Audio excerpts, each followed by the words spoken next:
vamos a inclinar nuestros rostros y vamos a pedir la bendición del Señor en el estudio de su palabra. Nuestro Padre y nuestro Dios, te damos gracias por el privilegio grande de venir a este lugar para cantar alabanzas a tu nombre, para escuchar tu voz en el estudio de tu palabra y para hablarte personalmente en oración. Sabemos, Señor, que la sangre de Cristo nos ha comprado ese derecho de venir ante tu trono. Señor, te queremos pedir que esta noche te manifiestes en este lugar de una forma marcada, de una forma clara, que al estudiar este tema sobre la necesidad de adorar al Creador, que tú abras nuestros corazones para recibir la semilla de la verdad que tu Santo Espíritu quiere implantar en el corazón. Sabemos, Señor, que cuando venimos a ti en fe, tú escuchas nuestras oraciones. Te pido, Señor, que respondas esta, porque te lo pido en el nombre y por los méritos de nuestro Señor Jesucristo. Amén. Quiero invitarles a abrir sus Biblias conmigo al libro de Génesis, el capítulo 2. Génesis, el capítulo 2. Ahora, mientras ustedes están buscando Génesis 2, que no es muy difícil de conseguir, está al principio de la Biblia, quisiera decirles que nuestro tema de estudio de esta noche se titula Adorad al Creador. Es una de las frases que encontramos en el mensaje del primer ángel de Apocalipsis 14. Dice en el primer ángel, temed a Dios y dadle gloria, porque la hora de su juicio ha llegado, y adorad a aquel que hizo el cielo, la tierra, el mar y las fuentes de las aguas. Es decir, el mensaje del primer ángel nos llama a adorar al Creador. Lógicamente, si tenemos que adorar al Creador, es necesario que regresemos a Génesis 1 y 2, a donde se habla del Creador y de su creación. Por esa razón es que esta noche vamos a dedicar la mayor parte de nuestro estudio en Génesis 1 y 2, al igual que en Éxodo el capítulo 20. Ahora, antes de leer unos versículos que encontramos en Génesis 2, es necesario que yo comparta con ustedes un detalle muy interesante en cuanto al relato de la creación.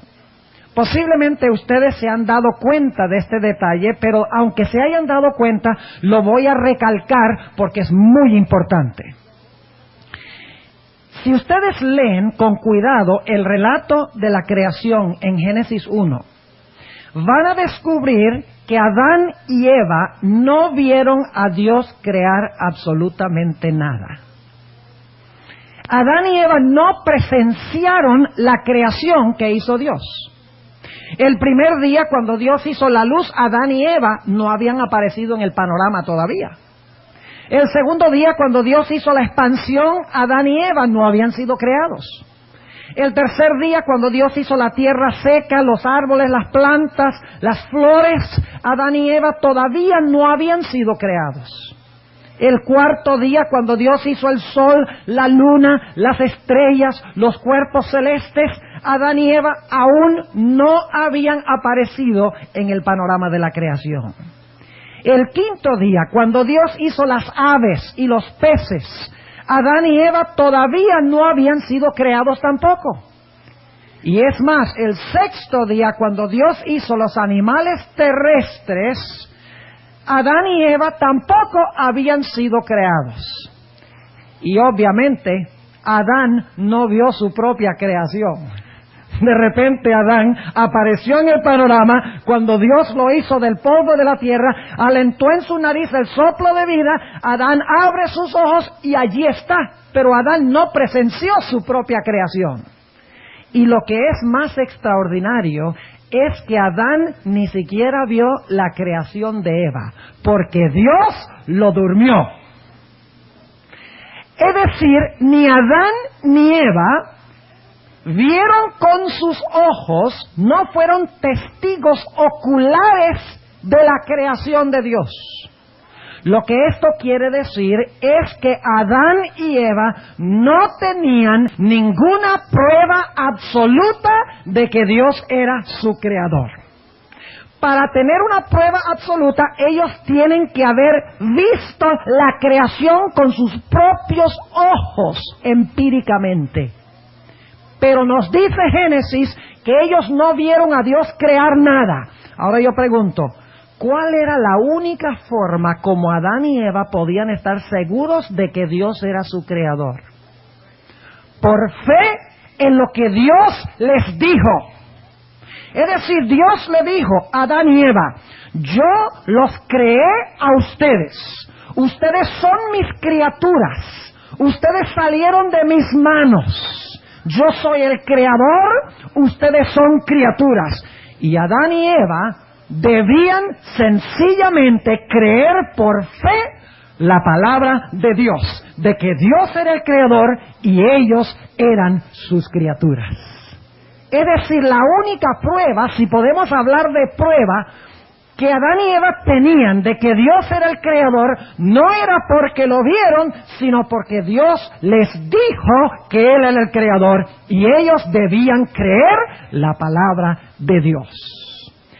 Ahora, Dios puso en el huerto una prueba para ver si Adán y Eva lo iban a reconocer como el creador.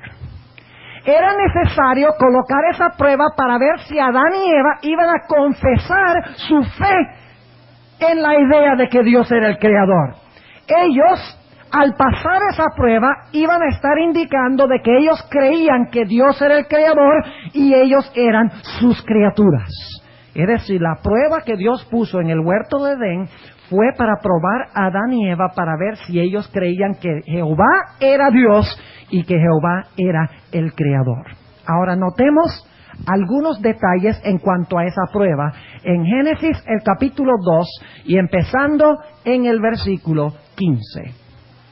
Dice allí, tomó pues Jehová Dios al hombre y le puso en el huerto de Edén para que lo labrara y lo guardase.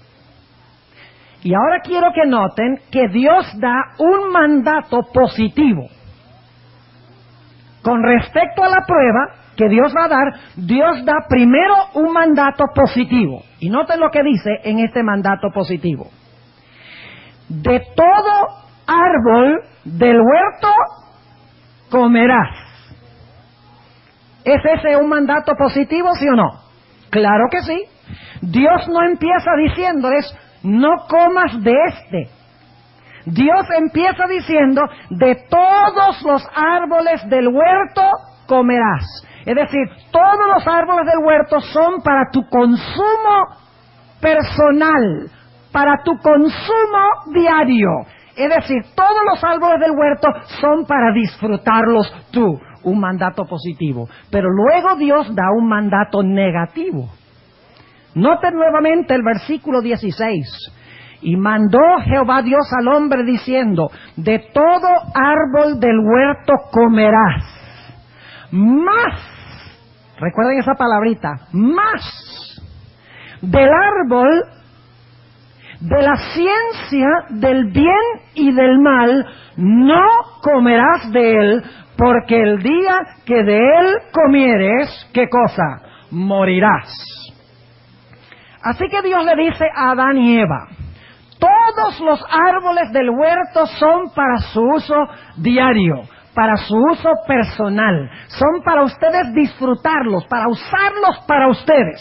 Pero este árbol que está aquí, ese árbol no es para ustedes, ese árbol es mío, no de ustedes.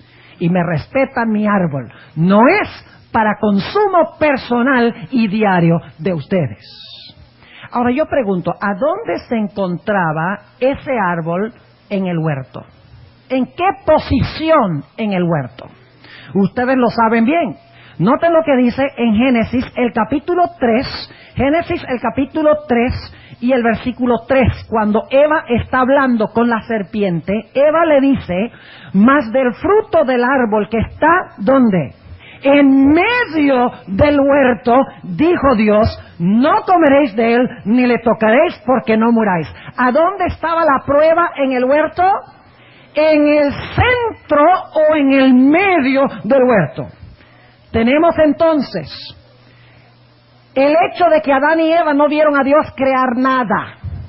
Dios pone una prueba para ver si ellos lo van a reconocer como Dios y creador. En esa prueba hay un mandato positivo. Todos los árboles del huerto son para uso diario común, secular de ustedes. Pero hay un mandato negativo también. Pero de este árbol que está aquí en medio del huerto, no coman de él, porque ese árbol no es de ustedes, no es para su consumo personal, no es para su uso diario.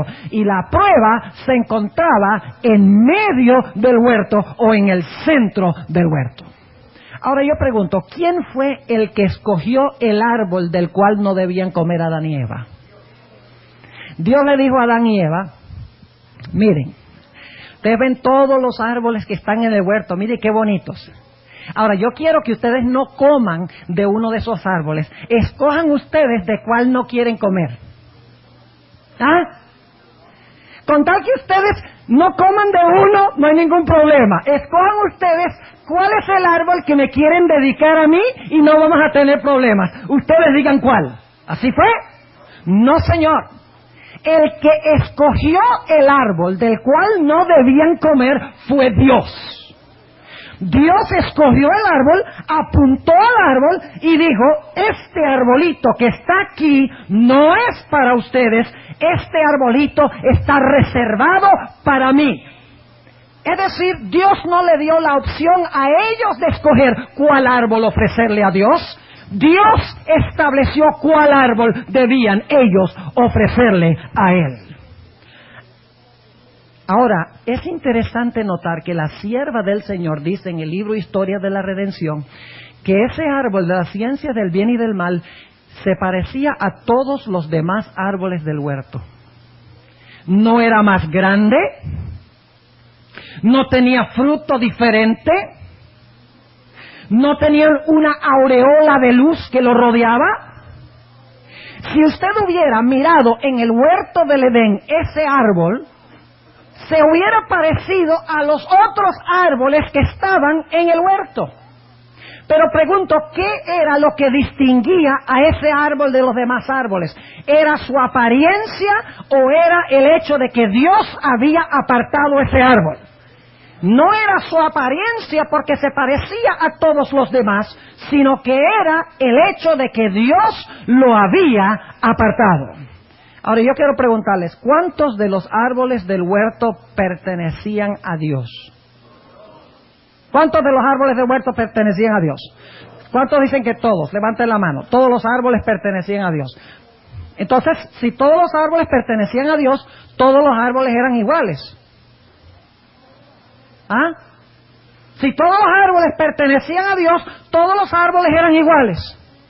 No. ¿Había un árbol que era diferente? No por su apariencia, sino porque Dios lo había, ¿qué? Apartado. Ahora déjenme darles un ejemplo. ¿Cuánto de nuestro dinero pertenece a Dios? Ese fue un todo bien débil. Bien débil fue eso. Vuelvo a preguntar, ¿cuánto de nuestro dinero pertenece a Dios? Levanten la mano y comprométanse. ¿Cuánto de nuestro dinero es de Dios? ¿Todo? ¿Sí o no? Todo. Gloria al Señor. Que pasen los diáconos ahora. Y vamos a recoger suficiente dinero hasta que venga Cristo el Señor a este mundo. Ahora escuchen. Todo el dinero es de Dios.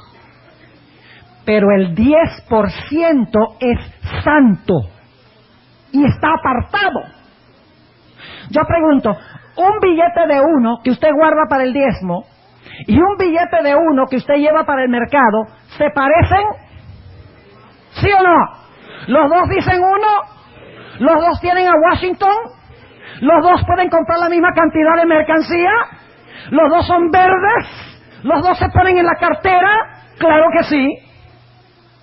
Pero les pregunto, el billete que ustedes usan para comprar mercancía en el mercado y el billete que ustedes usan como diezmo para poner en el plato de la ofrenda, ¿son iguales? No son iguales. Son iguales en un sentido porque se parecen, pero son diferentes porque un billete es para uso personal diario, mientras que el otro billete ha sido apartado y santificado para Dios. Así que aunque todo el dinero es de Dios, hay una porción que ha apartado exclusivamente para Él. Todos los árboles del huerto eran de Dios, pero había un árbol que Dios había apartado exclusivamente para Él. Y Adán y Eva no debían participar de ese árbol. Ahora, el punto crucial en esta prueba no era un árbol. El árbol solamente era la forma externa en que Dios podía probar a Adán y Eva para ver si ellos lo iban a reconocer como Dios. Es decir, respetar el árbol, no participar del árbol de Dios, significaba que ellos reconocían a Jehová como su Dios.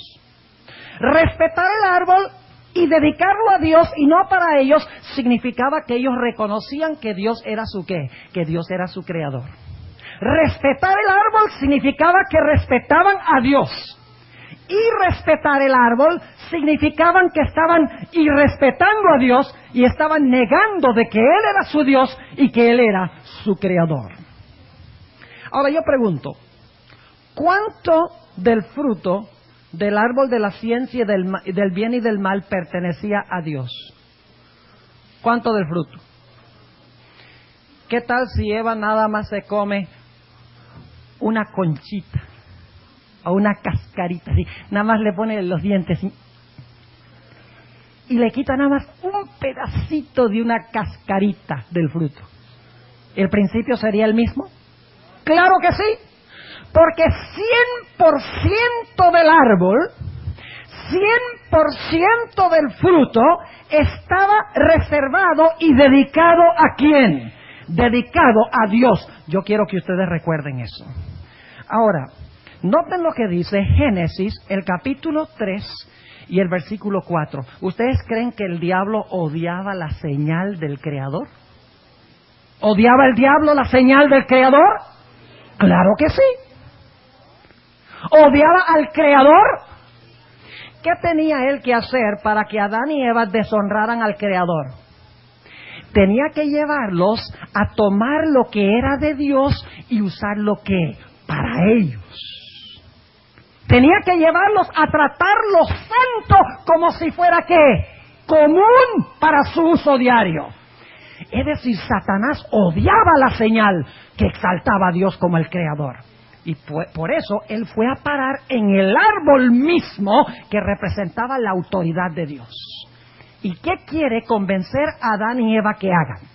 Quiere convencerlos de que no respeten el árbol de Dios, sino que tomen el árbol que es de Dios y lo usen para sus propios propósitos.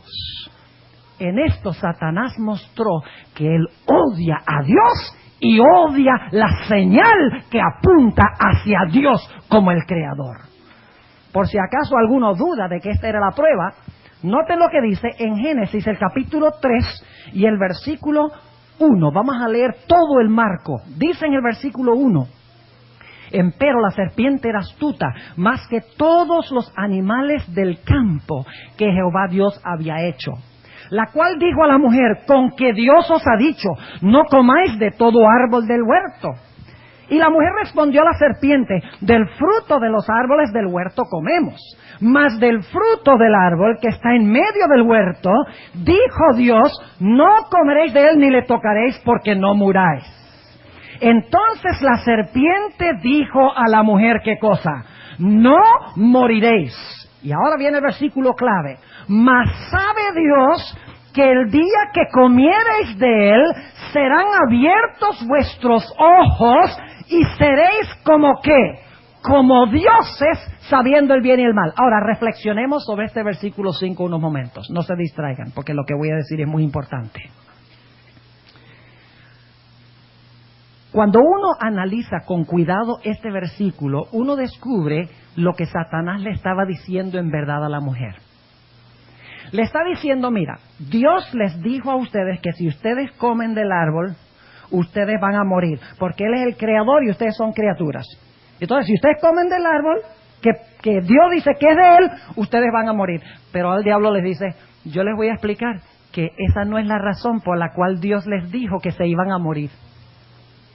Hay otra razón que Dios les está escondiendo. Dios quiere que ustedes estén ciegos a una gran realidad. No van a morir si comen, más bien Dios sabe que va a pasar otra cosa si ustedes comen. Y Eva, ahora cuando la serpiente le dice, va a pasar otra cosa diferente que morir, ella dice, bueno, dime qué es lo que va a pasar, qué es lo que Dios nos está escondiendo, qué es lo que Dios no quiere que nosotros sepamos. Y el diablo le dice, lo que pasa es que en un momento Dios comió de este árbol y cuando comió se hizo Dios. Y cuando él se dio cuenta que en este árbol hay poder para llegar a ser Dios, entonces él dijo, yo no quiero otros dioses rivales que anden por ahí. Yo soy el único que quiero ser Dios. Pero ¿cómo puedo lograr que otros no descubran que comiendo de este árbol se pueden volver Dios?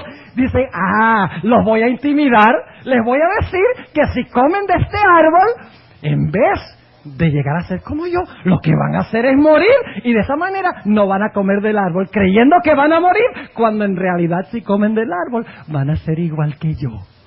¿Están entendiendo el argumento de Satanás? Un argumento potente, poderoso. Entonces Eva dice, ahora entiendo por qué Dios nos prohibió el árbol. No es porque vamos a morir si participamos del árbol que Dios supuestamente se reservó para Él, sino es porque Dios no quiere otros dioses rivales por allí, no quiere competencia, y por eso nos dijo que no comiéramos. ¿Qué es lo que está tratando de hacer Satanás en esta tentación y que tuvo éxito en hacer? Está tratando de llevar a Eva a pisotear a Dios como Dios y creador. Le está diciendo, tú no tienes que reconocer a Dios como Dios, a Dios como tu creador. Tú misma puedes ser tu propio Dios y tú puedes creer que tú misma te creaste. Además de eso, ¿quién te dijo a ti que Dios te hizo? Dios te lo dijo, ¿verdad? ¿Tú lo viste? ¿Tú lo oíste? ¿Tú lo sentiste? Claro que no. ¿Cómo sabes tú que Dios te está diciendo la verdad? ¿Están entendiendo lo que estoy diciendo? Tremenda tentación de Satanás a la mujer. Y Satanás logró convencer a Eva de que pisoteara la señal de Dios. Y de esta manera pisoteara la autoridad de Dios como creador. Y como resultado la Biblia dice que entró ¿qué cosa al mundo? El día que comieres del árbol, ¿qué cosa? Morirás. Cuando se irrespeta la señal del Creador en el huerto del Edén, el resultado es ¿qué cosa? La muerte, según dice aquí. Ahora, ¿cuántos creen que saben para dónde vamos con este asunto? ¿Ya? Algunos de los bien perspicaces aquí, ¿ven algún paralelo entre esto y otra cosa? Claro que sí, ya oigo, sábado, ya vamos a llegar a eso, pero necesitamos ir a un último punto. Noten lo que dice Génesis 3 y el versículo 13. Génesis 3 y el versículo 13. Cuando Dios viene y habla con la mujer, con Eva, Eva le va a dar una excusa. Versículo 13 dice, entonces Jehová Dios dijo a la mujer, ¿qué es lo que has hecho? Y dijo la mujer, la serpiente me engañó y comí. Eva dice, la serpiente tiene la culpa. Y en realidad está diciendo, tú tienes la culpa por haber hecho la serpiente. Porque el versículo 1 dice que Dios había hecho la serpiente, que estaba en el huerto. Eva le está diciendo a Dios, mira, la serpiente me engañó y comí. Ahora yo quiero preguntarles, ¿qué necesita hacer usted para engañar a alguien? ¿Qué tiene usted que hacer para engañar a alguien? ¿Tiene que qué? Que mentir. Ok, esa es la respuesta que siempre me dan. Y es una buena respuesta. Pero hay que mirarla más profundamente. Ahora fíjense. Miren aquí adelante de donde yo estoy. Yo les voy a mentir ahora y los voy a engañar. ¿Ok? La única forma como no los voy a engañar es si miran para otra parte o cierran los ojos. Pero si están mirando acá, yo ahora los voy a engañar con lo que les voy a decir. ¿Ustedes ven este saco que yo tengo puesto? ¿Lo ven? Este saco es rojo. ¿Cuántos quedaron engañados? ¿Cuántos fueron engañados? ¿Les mentí, sí o no? ¿Los engañé? No. ¿Saben por qué? Porque las mentirotas no engañan. Es demasiado obvia la mentira. Yo pregunto, ¿cuáles son las mentiras que engañan? Cuando la mentira se parece lo más posible ¿a qué? A la verdad. Déjenme darles un ejemplo. ¿Cuántos de ustedes alguna vez han visto un billete falso de $7? ¿Cuántos han visto un billete falso de 7 pesos? A ver, díganme ustedes. ¿Han visto algún billete falso? Oh, pero ¿qué pasa con los falsificadores? Imagínense qué ricos podrían llegar a ser haciendo billetes falsos de $7.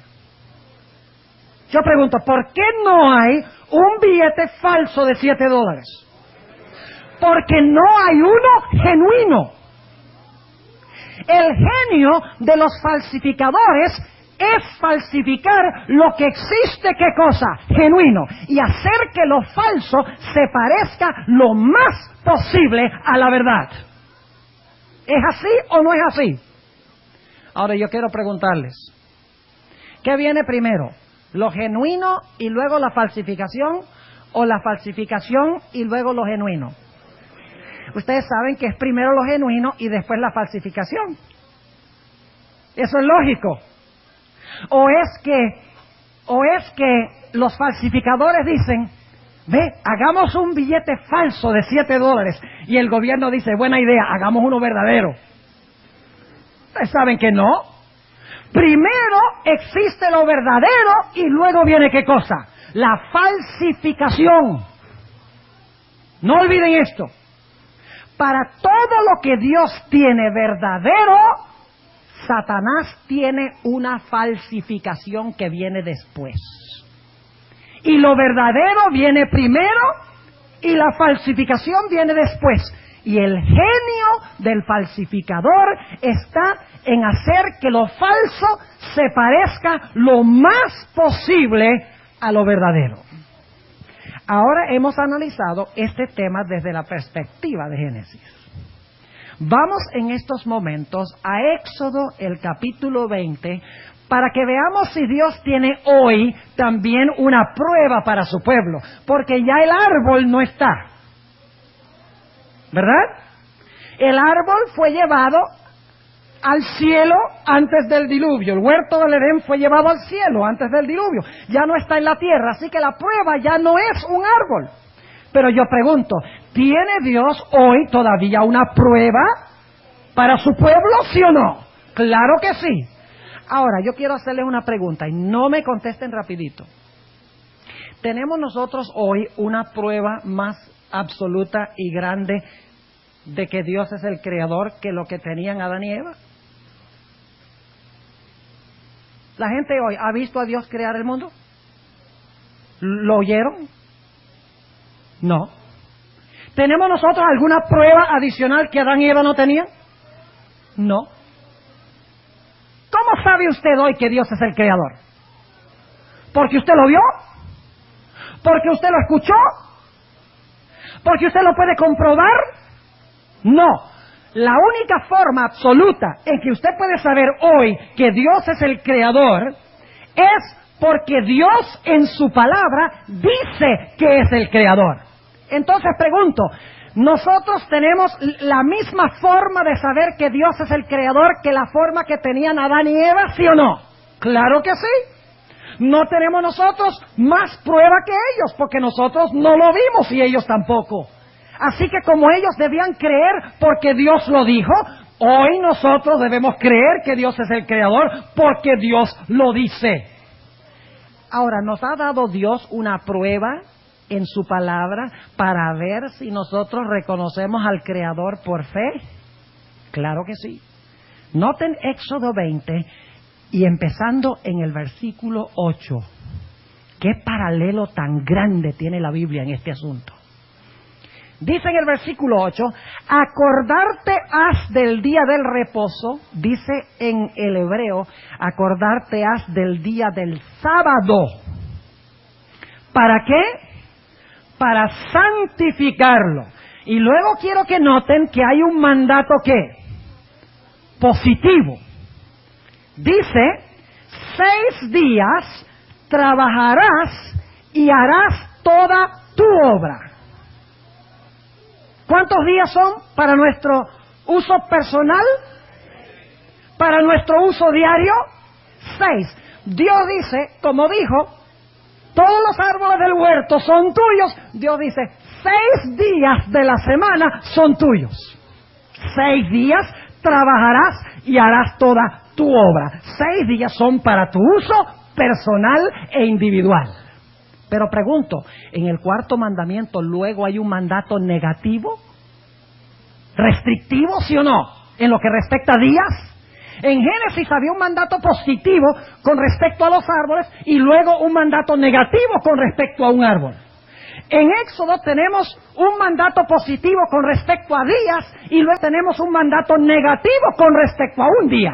¿Me están entendiendo lo que estamos diciendo? Ahora, note lo que dice el versículo 10. Mas el séptimo día será sábado. Algunas versiones dicen reposo, pero en el hebreo la palabra Shabbat será sábado para ¿quién? Jehová tu Dios. No hagas en él obra alguna, tú, ni tu hijo, ni tu hija, ni tu siervo, ni tu criada, ni tu bestia, ni tu extranjero que está dentro de tus puertas. ¿Qué día es el día de reposo? Sábado. ¿Y qué día es el sábado? El séptimo. ¿Qué fue lo que Dios hizo con el hombre? Dios le dijo al hombre, mira, ahí hay 7 días, escoge tú cuál quieres guardar. Cuidado con eso. Le dijo Dios al hombre, hay 7 días, yo quiero que tú apartes uno para mí. Escoge tú cuál me quieres dedicar y yo lo acepto. Muchas gracias. No, señor. De los días, el que escogió el día que se debía apartar fue ¿quién? Fue Dios. Y de los árboles, ¿quién escogió el árbol específico del cual el hombre no debía comer? Fue Dios. Dios escogió un árbol específico. Dios escogió un día preciso y exacto. Dios no le dio al hombre la opción de escoger. Dios fue el que lo escogió. Ahora yo quiero preguntarles, ¿a dónde se encuentra el cuarto mandamiento en la ley de Dios? En todo el centro de la ley de Dios. ¿Saben algo interesante? Si en hebreo ustedes cuentan el número de palabras antes del cuarto mandamiento y después del cuarto mandamiento, van a encontrar que el mandamiento del sábado está en todo el centro de la ley de Dios. ¿Dónde estaba la prueba en el huerto del Edén, el árbol apartado? En medio del huerto. ¿Dónde está la prueba con respecto al día? En medio de la santa ley de Jehová. Ahora yo pregunto, ¿el sábado en cierto sentido se parece a todos los demás días? ¿Externamente? ¿Sí o no? ¿El sábado cuántas horas tiene? ¿Y el lunes? ¿Y el jueves? ¿Y el viernes? ¿Todos los días tienen 24 horas? ¿Usted se levanta el sábado? ¿Se levanta el miércoles? ¿Se acuesta el sábado? ¿Se acuesta el jueves? ¿El sábado es un número en el calendario? ¿Los otros días constituyen un número en el calendario que cambian cada mes y cada año? Claro que sí. Entonces el sábado y todos los demás días son muy parecidos. Pero ¿qué es lo que distingue al sábado de todos los demás días? No su apariencia, sino el hecho de que Dios, ¿qué? Dios lo apartó para un uso santo. Se parece al lunes, al miércoles, al viernes, al domingo, en su apariencia externa, pero en lo que respecta la palabra de Dios, el sábado es diferente. Déjenme preguntarles, ¿cuántos días son de Dios? ¿Cuántos de los días son de Dios? Ese todos también está débil. Ahora yo creo que ustedes lo que creen es que yo voy a decir que tienen que venir a la iglesia todos los días. Como les dije que todo el dinero es de Dios. ¿Todos los días son de Dios, sí o no? Claro, y ustedes ven cristianos que dicen, no, pero si es que yo le doy todos los días a Dios, porque todos los días son de Dios. Sí, todos los días son de Dios, pero solo uno es santo, apartado para uso santo de Dios. Todos los árboles eran de Dios, pero uno era apartado. Todo nuestro dinero es de Dios, pero el 10% es apartado. Todos los días son de Dios, pero el séptimo día es apartado para Dios. ¿Y saben algo interesante? Todas nuestras medidas de tiempo tienen una explicación astronómica.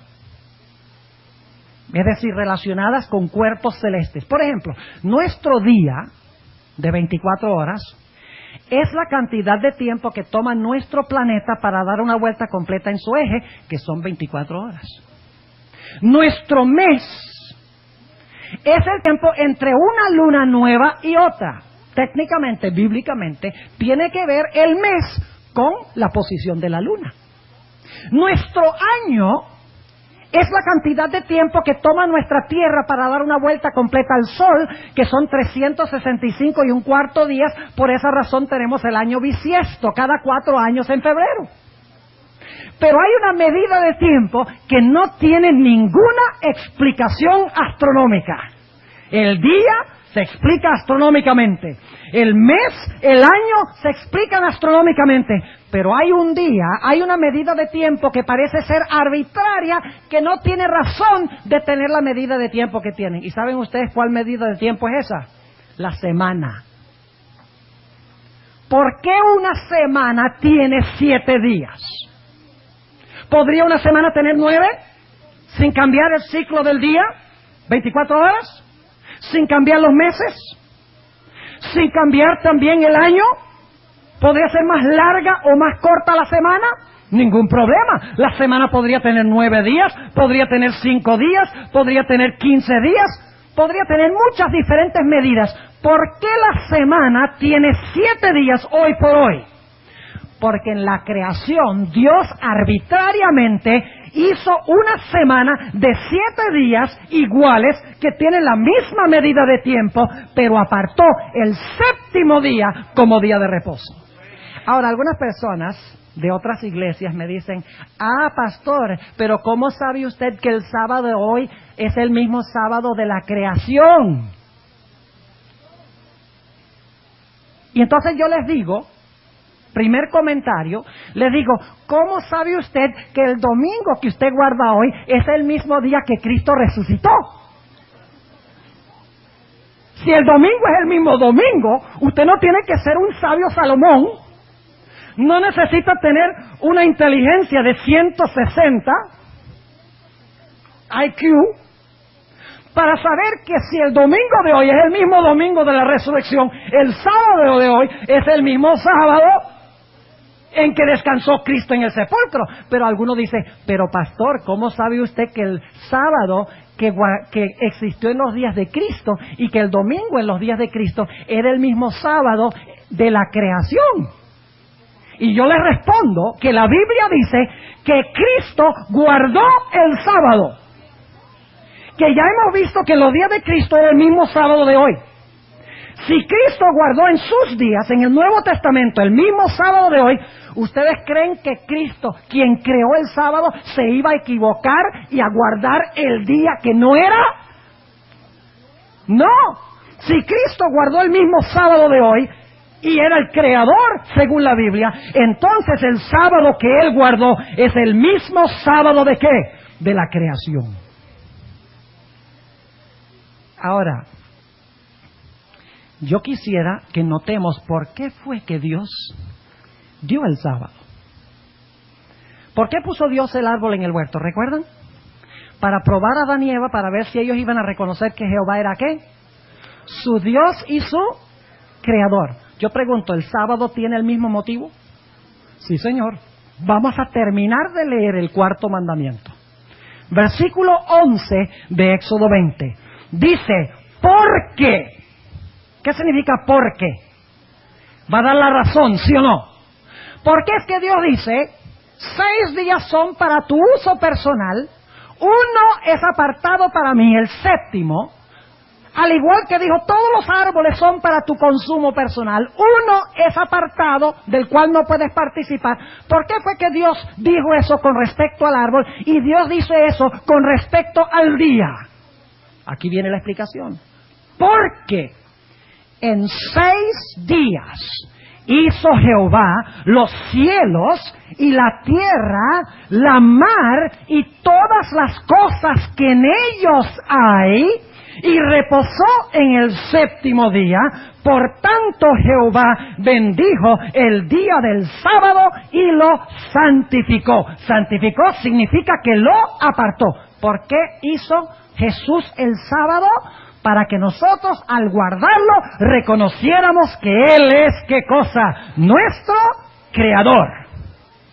Ahora escuchen cuidadosamente lo que les voy a decir. Hoy salió en el periódico que hubo una demostración delante de el canal de televisión Telemundo, exigiendo de que la inmoralidad que aparece por televisión, que ataca los valores de la familia, se deje de hacer en ese canal de televisión. Y yo digo, gloria a Dios. Sería lindo que la televisión respetara los valores familiares. Pero ahora yo quiero compartir esto con ustedes. Si usted le pregunta a uno de estos pastores de las iglesias, ¿usted cree que está bien que un hombre y un hombre formen un matrimonio? ¿Qué le van a decir? ¿Cómo se le ocurre tal idea? Usted le pregunta, ¿cree usted que una mujer puede convivir con una mujer en matrimonio? ¿Qué dicen? No, eso es inmoral. La televisión no debe presentar cosas así. Entonces les pregunto, ¿por qué usted dice que es inmoral? ¿Por qué dice que eso no se puede hacer? Porque en la creación Dios los hizo varón y hembra. Y demostró desde el comienzo su plan para el matrimonio. Los hizo varón y hembra, los casó. Y así demostró en el comienzo, instituyó el matrimonio y demostró que un hombre y una mujer se deben casar y deben formar su hogar. Entonces yo les digo, muchas gracias. Ahora déjenme preguntarles, ¿qué más hizo Dios en la creación? Mi Biblia me dice que en la creación también hizo el sábado. Antes del pecado, igual que el matrimonio. ¿Por qué usted me dice que el matrimonio sí y el sábado no? Si los dos son instituciones creativas, fueron hechas en la creación. No son como resultado del pecado. Dios no dice, ahora después del pecado voy a hacer la familia. Dios no dice, ahora después del pecado voy a hacer el sábado. El matrimonio y el sábado fueron hechos antes del pecado. Son parte del plan original de Dios. Y si usted dice que el matrimonio hoy todavía está vigente, usted, para ser consecuente, tiene que decir también que el sábado hoy está vigente. ¿Están entendiendo lo que estoy diciendo? Ahora yo pregunto, ¿cuánto del sábado pertenece a Dios? ¿No podemos usar una conchita para nosotros? Pastor Gabaldón, ¿qué le parece? Podemos usar una cascarita así chiquita. Nada más, digamos, 30 segundos del sábado para nosotros. ¿Qué les parece? ¿Cuánto del sábado es de Dios? 24 horas. Y sin embargo, ¿cómo guardamos el sábado, mis hermanos y mis hermanas? ¿De qué conversamos el sábado? ¿Salimos a comer en restaurantes el sábado? ¿Hablamos de cosas seculares? ¿Participamos de recreación secular el sábado? Mis hermanos y hermanas, es lo mismo usar una pequeña porción del sábado para nosotros que Eva pegarle un mordisco a la fruta en el huerto del Edén. No hay evidencia de que ella se comió todo el fruto, le metió un mordisco. ¿Cuántos adventistas se están mordisqueando el sábado? Ponemos en el boletín de la iglesia cuándo se pone el sol. ¿Eso lo hacen aquí? ¿La hora que se pone el sol? Los Estados Unidos se hace más porque allá las horas varían mucho más entre invierno y verano. Pero pone la hora exacta cuando se oculta el sol el sábado. Y muchas personas miran el boletín y dicen, hoy el sábado se oculta a las 6:23. ¡Ay, que llega el momento cuando se ocultará ese sol que está demorado! Y estamos tratando de bajar el sol a sombrerazos. ¿Verdad? Queremos que el sol se baje rápido. Yo pregunto, cuando un novio y una novia están por allí, salen a comer y a disfrutar de la compañía uno del otro, están mirando todo el reloj, anhelando que llegue la hora de que cada uno se pueda ir para su casa. ¡Claro que no! Mientras más tiempo pueden pasar, mejor, porque están enamorados. Lo mismo pasa con el sábado. Cuando nosotros estamos enamorados de Jesús, no será un problema dedicarle 24 horas.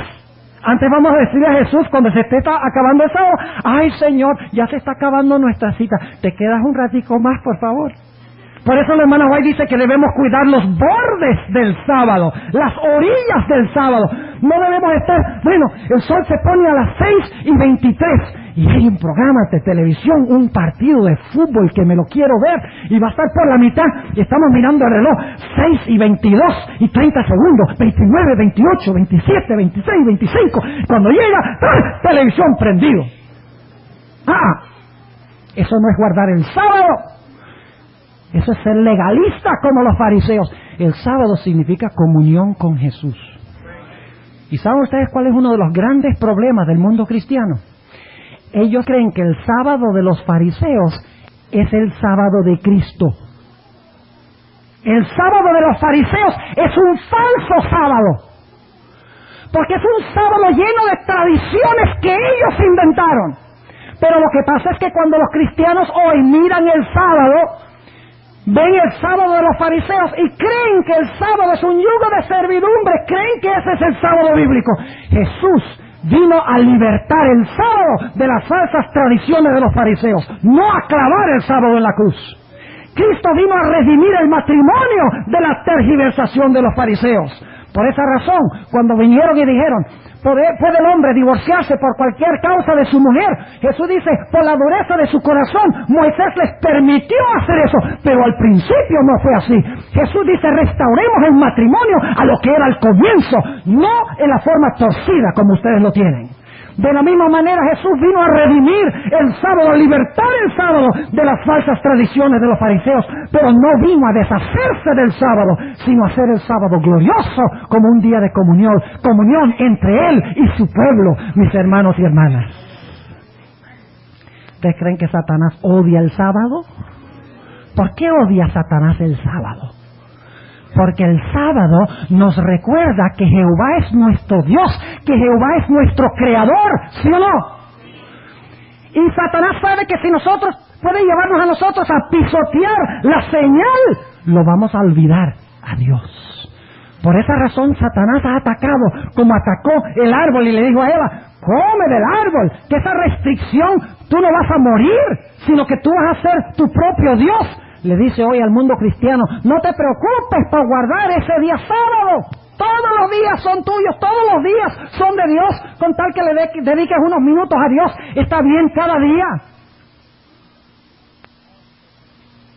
Ahora, mis hermanos, Satanás odia la señal del Creador, el sábado. Y como quiso que Adán y Eva comieran del árbol y respetando a su Creador, de la misma manera Satanás quiere que pisoteemos el día de Jesús para pisotear de esa manera también al Creador. Ahora hablemos unos momentos de la falsificación. ¿Ustedes recuerdan que para todo lo que Dios tiene verdadero, Satanás tiene una qué? Una falsificación. Todo lo que Dios tiene verdadero, Satanás tiene una falsificación. ¿Qué viene primero? ¿Lo genuino y luego la falsificación? ¿O la falsificación y luego lo genuino? Ya vimos que primero viene lo genuino y más adelante viene la falsificación. Ahora yo pregunto, ¿cuál fue el día que Dios hizo al comienzo, antes del pecado, como señal de que Él es el Creador y de que Él es Dios? El sábado.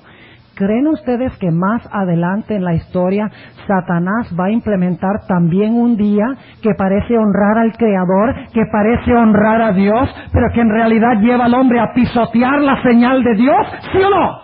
¡Claro que sí! ¿Y cuál es el día rival al sábado, aún en el cristianismo, que viene después del sábado en el tiempo como día de reposo? El domingo es aquel día que guarda la mayoría del mundo cristiano, cuando Dios al principio hizo ¿qué cosa? El sábado. Mis hermanos y hermanas, el domingo como día de reposo es una falsificación como día de reposo, porque el día original, genuino, verdadero, lo hizo Dios antes del pecado, al comienzo, y es su santo sábado.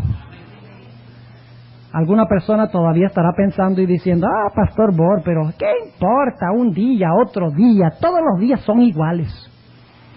¿Saben ustedes que Aarón tenía unos hijos que pensaban lo mismo? Déjenme relatarles la historia que ustedes pueden leer en Levítico 9, los últimos versículos, y Levítico 10. No lo busquen, nada más escuchen la historia. Si quieren, anoten la referencia, lean la historia cuando lleguen a su casa.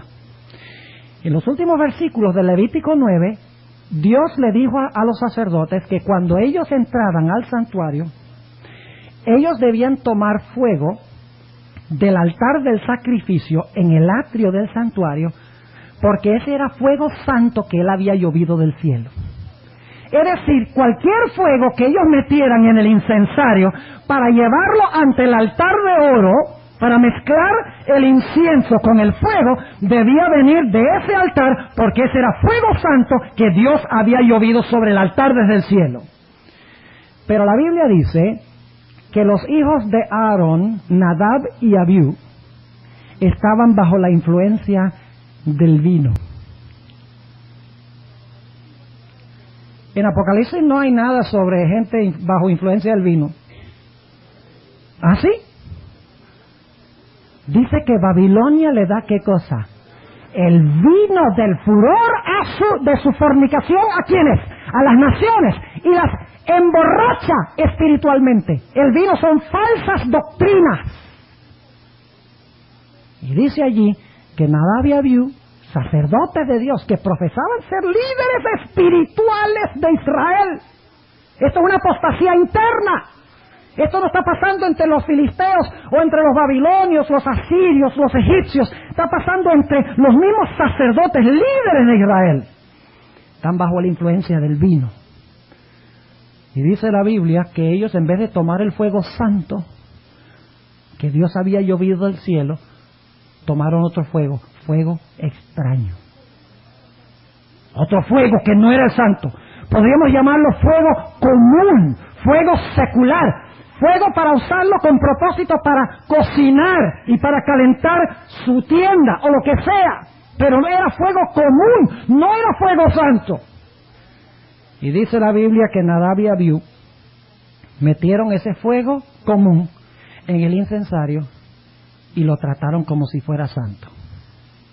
Y dice que entraron allí al lugar santo del santuario para ofrecer el incienso, y cuando se presentaron, Dios dijo, está bien Nadab y Abiú, no importa, fuego es fuego. Con tal que me traigan fuego, no interesa cuál me traigan, con tal que tengan sinceridad y con tal que me lo traigan de todo corazón, yo les recibo cualquier fuego que me traigan. No señor. Dice la Biblia que cuando ellos entraron y trajeron este fuego común o secular, Dios rechazó aceptarlo y lo demostró, haciendo que un fuego ardiente saliera de su presencia en el lugar santísimo y consumiera en el acto a Nadab y Abiú. Claro que hoy Dios es puro amor y a Dios no le interesa si nosotros respetamos lo que es santo o lo que no es santo. ¿Acaso Dios cambia? La Biblia dice en Malaquías 3:6, Jehová hablando, yo no cambio. En Hebreos 13:8, Jesús dice, o Pablo dice en cuanto a Jesús, Jesucristo es el mismo ayer, hoy y para siempre. Dios es igual de particular hoy en cuanto a las cosas santas y las cosas comunes, como cuando Nadab y Abiú vivieron en el Antiguo Testamento. Y le traen ese fuego común a Dios. Ahora yo les quiero preguntar, ¿el fuego que llevaron Nadab y Abiú se parecía al fuego que estaba sobre el altar del sacrificio? ¿Se parecía? Si ustedes miraban los dos fuegos, ¿se veían parecidos? Sí. Si ustedes le metían el dedo a uno y al otro, ¿se quemaban el dedo? Si pudieran analizar las propiedades químicas de los dos fuegos, ¿las propiedades químicas serían iguales? ¡Claro que sí! Entonces, ¿qué interesa? ¡Fuego es fuego! No, señor, fuego no es fuego. Cuando Dios dice, este fuego es santo y este es el que me vas a ofrecer, está hablando en serio. Este fuego santo no significa aquel. Cuando Dios dice el séptimo día, sábado, es mi día de reposo, Él no quiere decir ni domingo, ni miércoles, ni viernes, Él quiere decir sábado.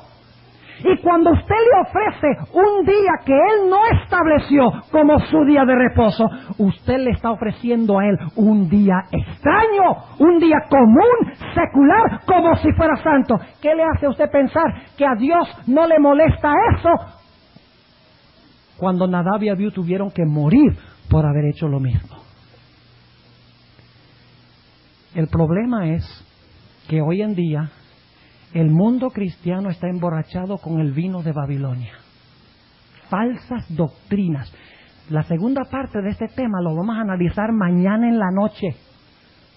Prepárense bien, porque van a sudar frío mañana.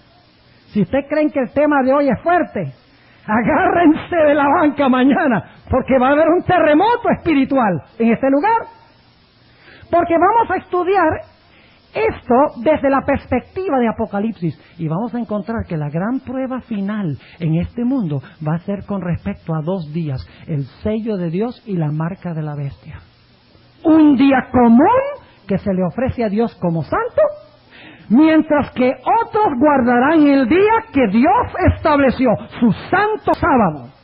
Y alguno me dice, bueno, pastor, entonces el conflicto final va a tener que ver con días. No, va a tener que ver con las personas que hicieron esos días como días de reposo.